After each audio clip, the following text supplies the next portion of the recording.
अरे लौआ मेरा वानाया पना भैया बहिनी तो रहे।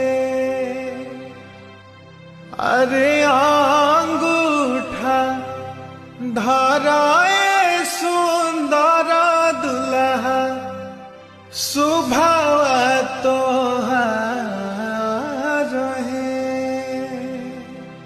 अरे लौआ मेरा वाया पना भैया बहिनी तो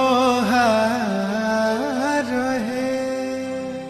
अरे अंगूठा धराना सोनारा दुल्हा सुभाव तो हे।